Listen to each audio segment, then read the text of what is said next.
What is up? So in this video, we're going to authenticate our users with PassportJS and Express Session. Let me run the server and let's get started. First of all, we need to register our application with Google so we can log them in with Google OAuth. So head over to the Google Cloud platform and create a project. Once you have that done, head over to APIs Overview.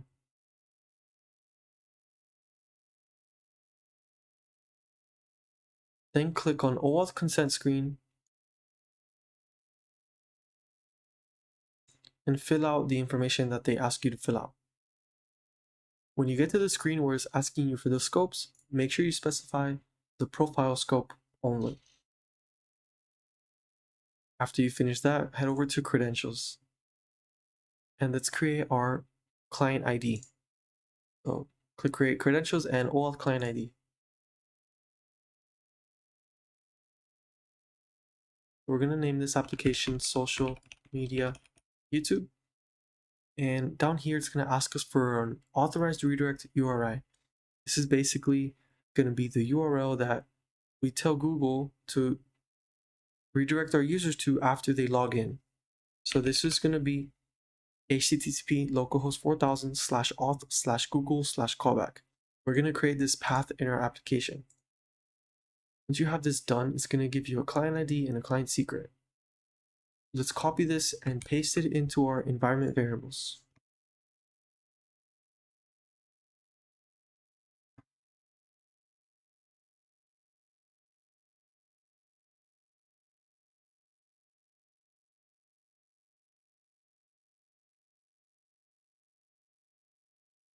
Once you've done this, we're done setting it up with Google.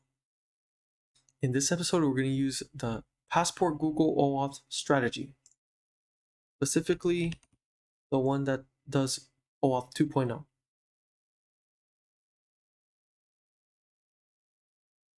Alright, let's get started.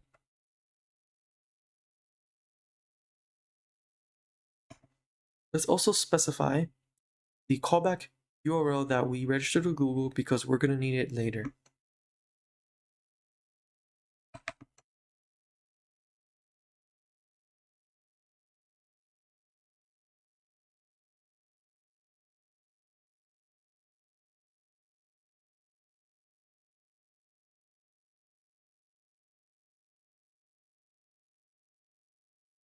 Let's get started. So let's create a route in our application where our users would send a request to begin the authentication cycle. So let's make that a router.get/auth/Google. And let's import passport. So when they go to /auth/Google, we're going to set up a middleware, which will be passport.authenticate. This takes in a string as the first argument, and it's asking you what type of strategy you're going to use, and we're specifying Google. It takes in an object that serves as the options, and we're going to specify the scope as just the profile, which is the same scope we specified when we registered our application with Google. Cool. So we're telling Passport that we want to use the Google strategy. However, we have not set up the Google strategy as of yet. So let's set that up now.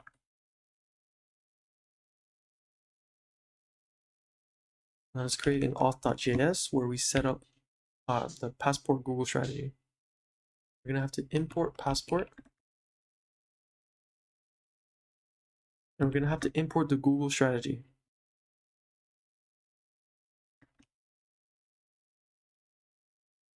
So when we import that library, it's going to give us back an object, which we can destructure to get strategy.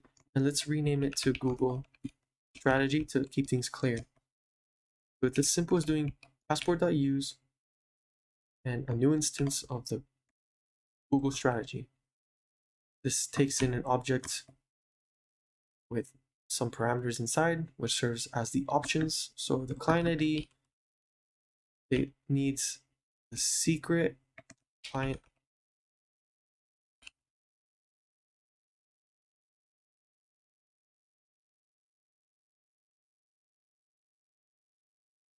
yeah, the client secret and the callback URL.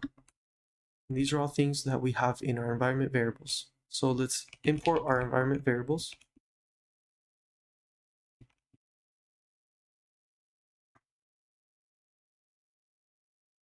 And let's put them in here.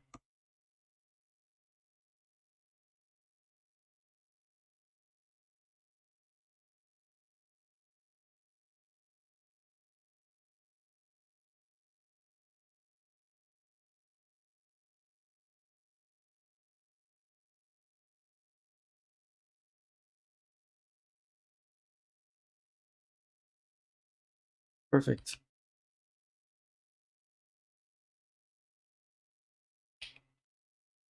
So as a second parameter, after we specify the options of the strategy, it's gonna require a callback function.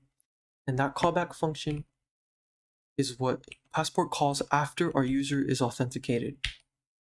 And it passes in the access token that Google provides, a refresh token, which Google also provides, and it serves to refresh our access token, the profile of the user, and a done function, which we call after we're finished registering our user in our database.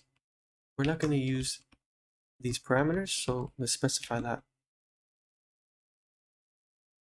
All right, so now we have access to the user's profile. So let's make a variable, an account variable, that's going to be equal to the profile dot underscore JSON, which is just how Google sends it to us. And now, for now, let's just console log the account and see how it goes. Now, we have everything set up in this file, but we need to actually run this file. So we're going to go into our app and call require auth.js, and this is going to run our file. Let me make sure the server's running. Let's head over to /auth/Google. Let's sign in. Let's check.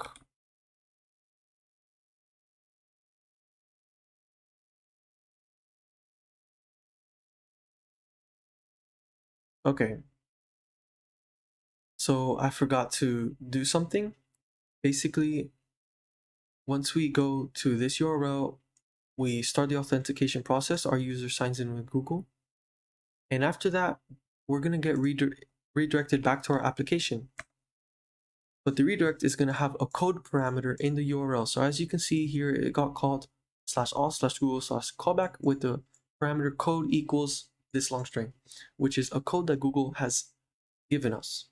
And Passport has helped us with that. So this code is necessary to authenticate our user. So when we specify the callback path in our application, so it'll be /auth/Google/callback, we also do passport.authenticate with the Google strategy, but whenever you do .authenticate, Passport automatically checks if there is a code parameter, and if there is, it knows, okay, we've already logged authenticated our user. Now let's use this code to call Google's API and get the profile of the user. And this authenticate takes an object, and let's specify that we are going to use a session to store the information. Perfect. So now, once they are redirected here with the code, Passport gets the code, calls the Google API to get the user profile with the code, and then it brings us back to this callback with the information it got using the code to get that information. So basically, Google gives us the code, Passport detects that there's a code in our URL, uses the code, calls Google's API, gets their profile, and sends us to this callback. And this is a middleware. So now, when we run our app at /alt/Google. Let's try again. And see nothing happens because our server does not send a response. But here we have printed our whole account. The reason it's hanging like that and nothing's loading is because we're running this, but we're not sending a response. We're not doing anything with the request or response. So let's get that done. So here, let's check if we have a user already with this Google ID. So let's make this an async function. And let's import our pool that we set up last video.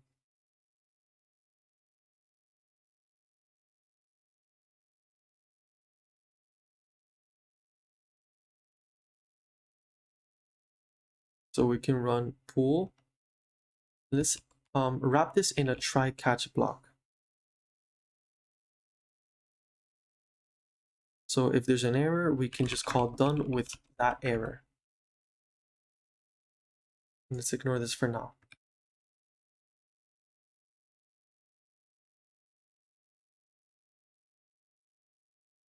Okay, so let's try to await a pool.query.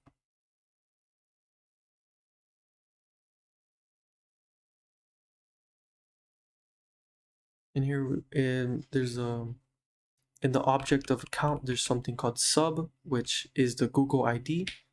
So that's going to be very useful. So in this query, we're going to want to run select all from users where $1,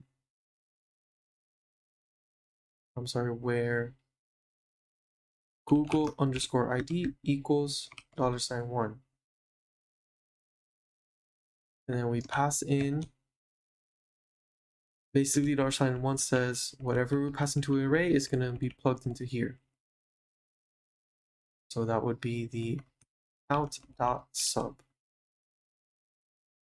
Let's set this to a current user. And then if the current user, so the current user query dot rows dot length is equal to 0, that means there is no user, so we can create one here. Else we have user. We can go from there. So let's create our user. Now we're gonna do pool await pool dot query insert into users. And we're gonna want to insert into the columns that are username was image, and then there was, check here,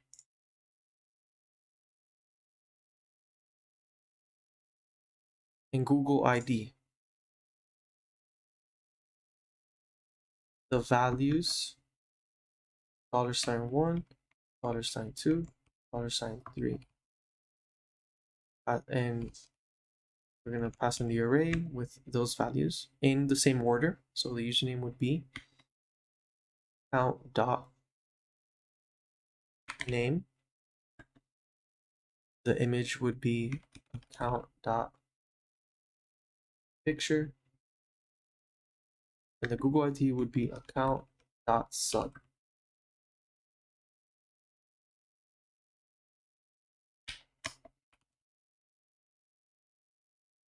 All right.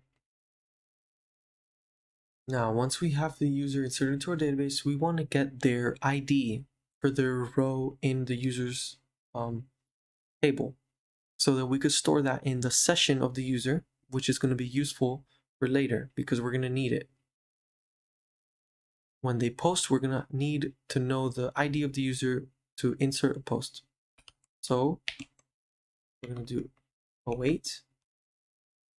We're going to need this const id equals await pool.query and select id from the users table where Google ID is equal to count.sub. We got their ID. Now let's create a user object.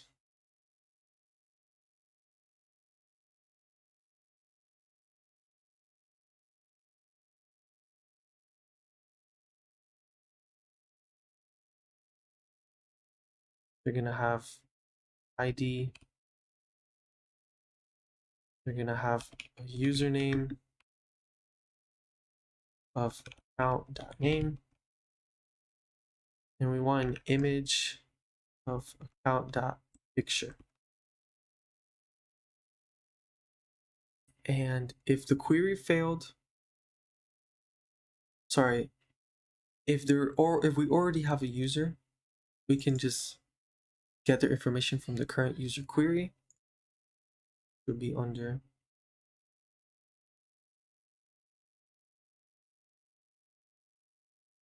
user equals current user query, rows, first row. We're gonna want to select the username, so I'm sorry, the ID. So the ID would be .id. The username would be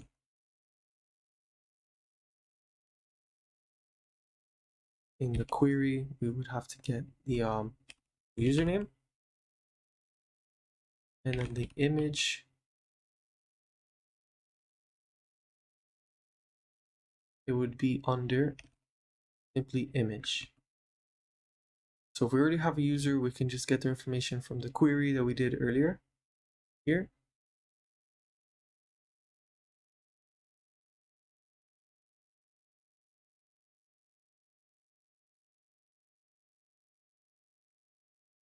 All right, and after we're done,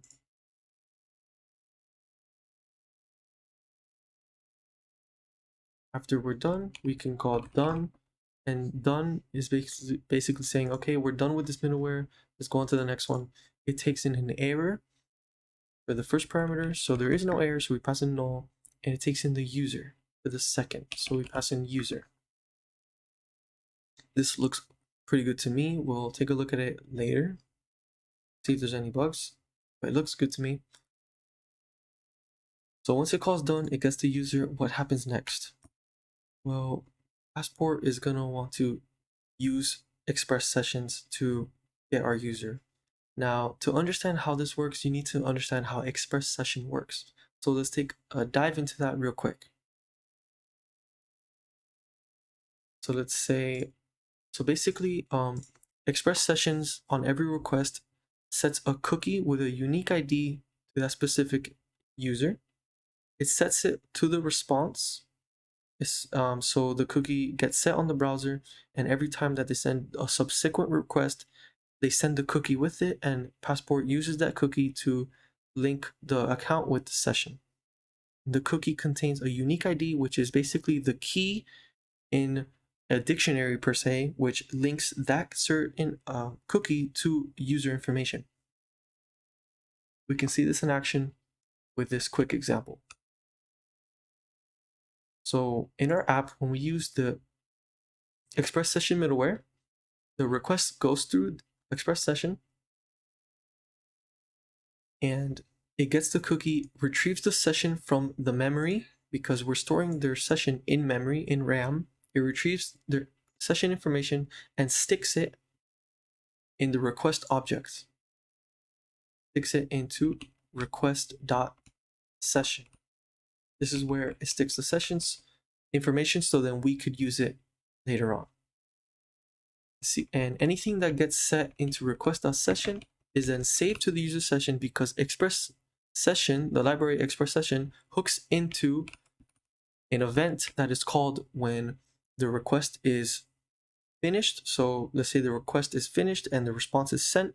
Express session hooks into that event to say, okay, before you send out the response, let me get anything that is in express session and save it into my dictionary, which has their session. It might be kind of confusing, but let's see an example right now. So when they go to /auth, we want to do request.session.hi equals world. And when they go over to just this, we want to send them the request.session.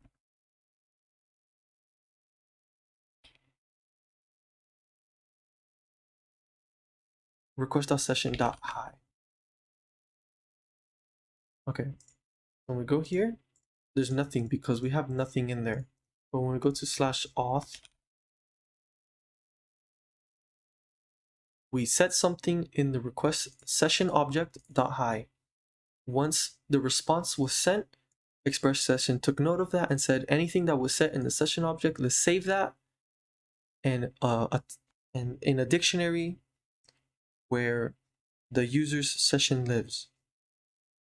So now when we go back to our home page is world, because on the subsequent request, Express Session got the cookie, got the ID from the cookie, got the session information using that ID, and this was saved into our session last time we made a request. So hopefully that was enough to show you how Express Session works.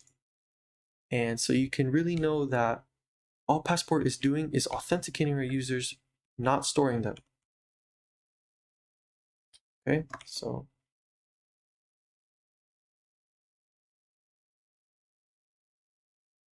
right. So we're sending the user to done. Now Passport is gonna call serialize users. So we need to specify what happens when we want to serialize our user or register them into Express Session. So this takes in a Lambda function that has the user, and it takes in the done function, which we call when we're done. And we pass it in, whatever we pass into done is saved into Express, into the session. So request.session.passport.user equals whatever we pass into here is basically Express is going to do just this. Okay, so we're not really going to do anything too complex. We're just going to store this user in the session. So let's just call it done with our user. Now, once that happens, Passport, as I already explained, is going to store that in the session. And on the subsequent request, since we're using here the middleware passport.session, it's going to call passport.deserializeUser. And this time user is what was saved in the session. And whatever we return is going to be loaded into request.user for us. So after this gets called, anything that was in request.session.passport.user is literally just copied into request.user to make it more simple syntax. That's literally all they're doing. So we're not going to do much with that. Let me add some comments here.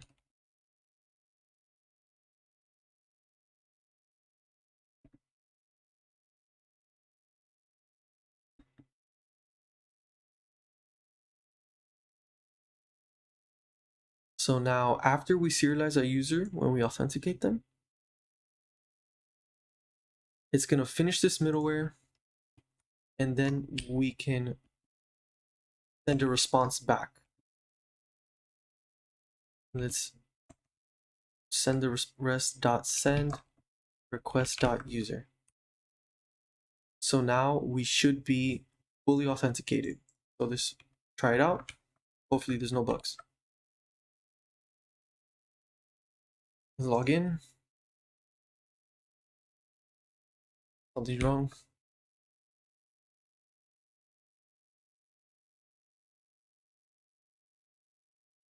Okay, so it turns out that when we serialize and deserialize, we need to specify if there was an error, and there was no errors, so we just pass in null.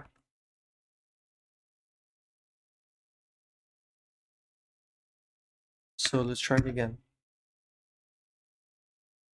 Let's rerun our server. Try it again.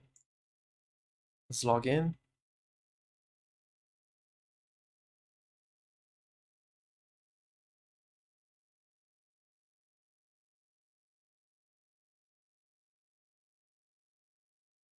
Oh, wow. Some misspelling there.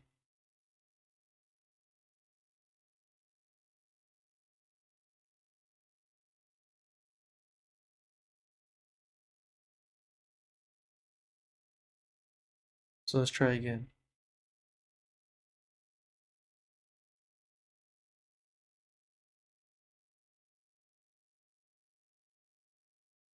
Okay, so this number is too big to be stored as an integer.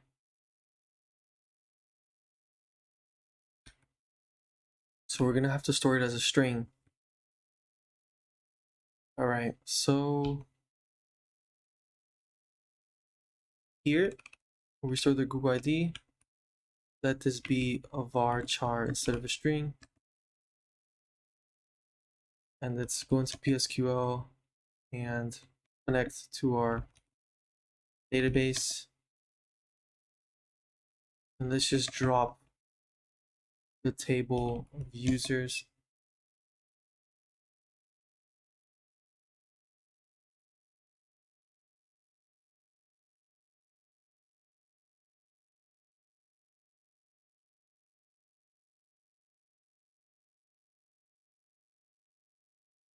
We need to drop the table posts.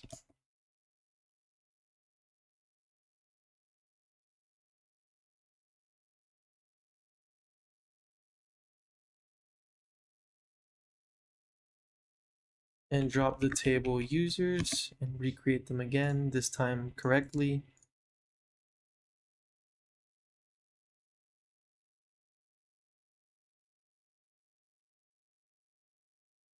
Okay, this time it should work. And we have to restart our server.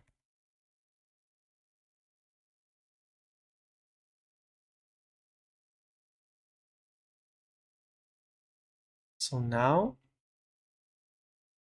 okay, so this should have been id.rows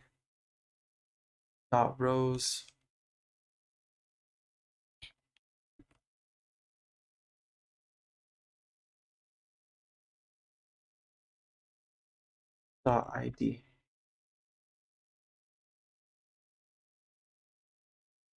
So let's try again. And finally, here's our account information. And yeah, that was a pretty long process, but we got everything working. And if we go here, go into our database, let's select all from users. And here we are, our first user, which is myself. All right, that was a pretty long video, but thanks for hanging in there. And next video, we're going to be basically going back into React and having them send a request. And we'll see how we do that. All right, thanks for watching. Have a good one.